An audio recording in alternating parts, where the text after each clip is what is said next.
বাইদেউসকল, মই পুনৰবাৰ কৈছোঁ যে আপোনালোকে অহা 7 তাৰিখ সময় 12 বজাত আপোনালোকে পঞ্চায়তৰ সন্মুখলৈ সকলো সদস্যাই আপোনালোকে আহিব। 10,000 যোনে যোনে চেক পাইছিলে সকলো সদস্যাই আহিব। আৰু লগতে আপোনালোকৰ দিহানাম, বিহু বা কোনোবাই যদি কিবা ভেকশ্যনো দিব পাৰে বা কিবা আপোনালোকে ড্ৰেছ পিন্ধি কিবা কালচাৰ কৰিব পাৰে, আপোনালোকে সেই কথাখিনি পাতক। আৰু আমাৰ খন্তেকৰ কাৰণে আপোনালোকে সকলো কিন্তু পঞ্চায়তৰ সন্মুখলৈ, আমাৰ কলেজ তিনিআলি বা আমাৰ কলেজৰ ওচৰলৈকে সেইখিনিত গোটেই মানুহখিনি দুই পাৰে থাকিব লাগিব বুলি আমাক কালি নিৰ্দেশনা দিছে যে 10,000 পোৱা সকলো মহিলাই আপোনালোকে কিন্তু উপস্থিত থাকিব লাগিব। অন্যথা আমি যিসকল সদস্য নাহে আমি কিন্তু নামখিনি ৰাখি থ'ম। আপোনালোকৰ পাছৰ 25,000খিনিৰ কাৰণে আপোনালোকে পিছত যাতে আপোনালোকে পালেও আপোনালোকে ধৰক উপযুক্ত হ'লেও আমি দিবলৈ বাধ্য কিন্তু নহ'ম, সেই কথাটো মনত ৰাখিব। আৰু সেইকাৰণে আজি আপোনালোকে ইয়াত এড হৈ থকা সদস্যাসকলে নিজৰ নিজৰ গোটত প্ৰতিগৰাকীকে কথাটো কিন্তু জনাওক। আমি যদি কওঁ বোলে কোনোবা গোটে গম নাই পোৱা বুলি, তেতিয়াহ'লে কিন্তু আমি ইয়াত এড হৈ থকা সদস্যাসকলকে আমি জগৰীয়া কৰিম। সেই কথাটো আপোনালোকক আগতীয়াকৈ অৱগত কৰোৱা হ'ল। মই ইতিমধ্যে আপোনাক যিটো অডিঅ' শুনালো, সেই অডিঅ'টো গোলাঘাট জিলাৰ গোলাঘাট বিধানসভা সমষ্টিৰ পৰা এগৰাকী বাইদেৱে মোলৈ প্ৰেৰণ কৰিছে।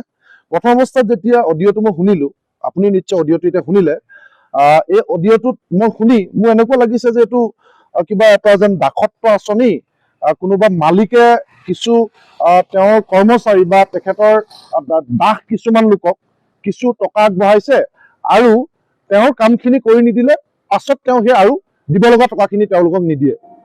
কিন্তু মই অলপ পিছত ভালকৈ যেতিয়া অডিঅ'টো শুনিছো, তাত যেতিয়া উল্লেখ কৰা হৈছে যে অহা 7 তাৰিখে, কাৰণ অসমৰ মুখ্যমন্ত্ৰী ডাঙৰীয়া 7 তাৰিখে গোলাঘাটলৈ আহিব আৰু 10,000 টকা যিসকলক দিয়া হৈছে বুলি কৈছে, আৰু সেই 10,000 টকা দিয়া মহিলাসকল যদিহে 7 তাৰিখে ৰাস্তাৰ দুয়ো কাষে থিয় হৈ নাথাকে, তেতিয়াহ'লে পিছৰ যিমান ভাল কাম কৰিলেও, সেই 10,000 যিমান ভাল কামত লগালেও পিছৰ 25,000টো কোনো কাৰণত সেই মহিলাসকলক দিয়া নহয়। তেতিয়াতো মই আচৰিত হলো যে আচলতে এই অডিঅ'টোত মুখ্যমন্ত্ৰী ডাঙৰীয়াই যে গোটেই জিলাই জিলাই উদ্যমিতা আঁচনিৰ নামত, আত্মনিৰ্ভৰশীলতাৰ নামত মহিলাসকলক যে 10,000 দিছে, সেই কথাটোকে কোৱা হৈছে।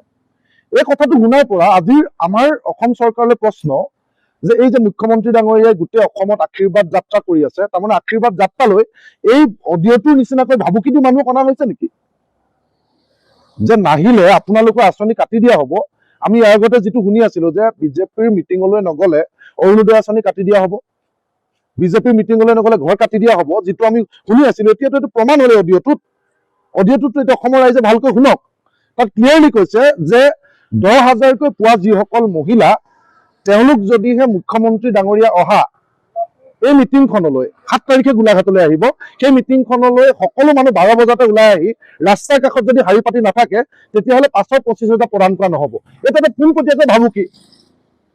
প্ৰথম কথা হ'ল, অসমৰ মহিলাসকলক এনেকৈ ব্লেকমেইল কৰি মিটিঙলৈ নিয়া হৈছে নেকি? আমাৰ প্ৰথম প্ৰশ্ন। এই কথাটো অসমৰ মুখ্যমন্ত্ৰী আৰু গোলাঘাট সমষ্টিৰ বিধায়িকা বিত্তমন্ত্ৰী অজন্তা নেওগ ডাঙৰীয়াই স্পষ্ট কৰিব লাগিব যে এই অডিঅ'টো কাৰ। আৰু তাত ক্লিয়াৰলি কোৱা হৈছে যে ওপৰৰ পৰা নিৰ্দেশ দিয়া হৈছে। এই নিৰ্দেশটো কোনে দিছে? চৰকাৰে দিছে নেকি?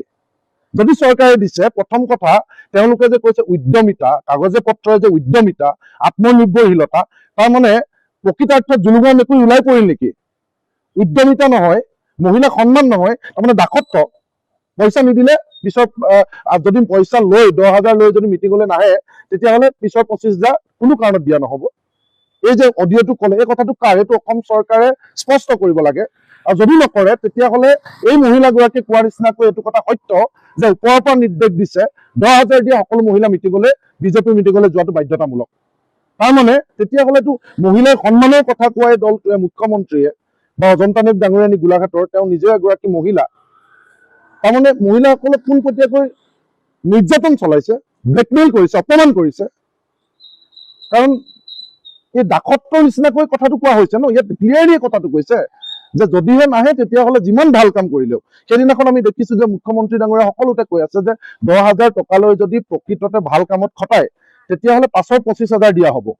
কিন্তু এই অডিঅ'টোত কৈছে 10,000 লৈ যিমান ভাল কাম কৰিলেও যদিহে মুখ্যমন্ত্ৰী ডাঙৰীয়া বা মিটিঙলৈ নাহে, তেতিয়াহ'লে পিছৰ 25,000 যিমান ভাল কাম কৰিলেও দিয়া নহ'ব। এই এটাহে অডিঅ' আহিছে আমাৰ হাতলৈ, তাৰমানে গোটেই অসমতে এইটো চলি আছে নেকি? এই কথাটো অসমৰ মুখ্যমন্ত্ৰী ডাঙৰীয়াই স্পষ্ট কৰিব লাগে। নে আমি ইলেকশ্যনৰ আগে আগে এনেকুৱাও অডিঅ' শুনিবলৈ পাম নেকি যে সকলো মহিলালৈ এনেকুৱা অডিঅ' এটা প্ৰেৰণ কৰা হৈছে যে আপোনালোকৰ ভোট কেন্দ্ৰটো পৰীক্ষা কৰা হ'ব, আপোনালোকৰ ভোট কেন্দ্ৰৰ অধীনৰ যিসকল মহিলাক উদ্যমিতা আঁচনি বা গোটৰ টকা দিয়া হৈছে, যিমান সংখ্যক মহিলাক দিয়া হৈছে, সিমান সংখ্যকতকৈ যদি কম ভোট বিজেপিয়ে সেই ভোট কেন্দ্ৰটোত পায়, তেতিয়াহ'লে সকলো আঁচনি বন্ধ কৰি দিয়া হ'ব। এনেকুৱা ধৰণৰ ভাবুকিও ইলেকশ্যনৰ আগে আগে আহিব নেকি? এই কথাটো অসমৰ মুখ্যমন্ত্ৰী আৰু বিজেপি চৰকাৰে স্পষ্ট কৰিব লাগে। কাৰণ এই ভিডিঅ'টোত ক্লিয়াৰলি ভাবুকি দিয়া হৈছে, মহিলাসকলক অপমান কৰা হৈছে, আৰু এই কথাটো এই অডিঅ'টোৰ জৰিয়তে জুলুৰাই মেকুৰি ওলাই পৰিছে। গতিকে এই কথাটো মই সমগ্ৰ বিৰোধী ৰাজনৈতিক দলবিলাককো এই কথাটোক লৈ আপোনালোকে মই গুৰুত্ব প্ৰদান কৰিবৰ কাৰণে অনুৰোধ জনাইছো। কাৰণ এটা ভিডিঅ' ভাইৰেল হৈছে, এটা অডিঅ' ভাইৰেল হৈছে, অডিঅ'টোত ক্লিয়াৰকে কোৱা হৈছে গোটেই কথাখিনি। গতিকে অসমত সকলো আশীৰ্বাদ যাত্ৰালৈ এনেকৈ মানুহ অনা হৈছে নেকি? এই কথাটো চৰকাৰে স্পষ্ট কৰিব লাগে আৰু বিৰোধী দলবিলাকে এই কথাটো গুৰুত্ব প্ৰদান কৰিব লাগে। আৰু যদিহে এনেকুৱা কৰা হৈছে, মই ভাবো যে ইলেকশ্যন কমিশ্যনেও স্বমত গোচৰ ল'ব লাগে। আৰু বিজেপি দলে যদিহে তেওঁলোকৰ দলীয় সিদ্ধান্ত নহয়, তেতিয়াহ'লে এই বিষয়টো তদন্ত কৰিব লাগে, কোনে কৰিছে, তেওঁলোকৰ পৰা শাস্তি দিব লাগে। যদিহে বিজেপি দলৰ দলীয় বাৰ্তা এইটো নহয়, আৰু যদি দলীয় বাৰ্তা, তেতিয়াহ'লে এইটো ইলেকশ্যন কমিশ্যনে তেওঁলোকৰ ওপৰত শাস্তিমূলক ব্যৱস্থা কৰিব লাগে। আৰু ৰাইজেও এনেধৰণে মহিলাক অপমান কৰাৰ কাৰণে মুখ্যমন্ত্ৰী আৰু দলটোক শাস্তি প্ৰদান কৰিব লাগে।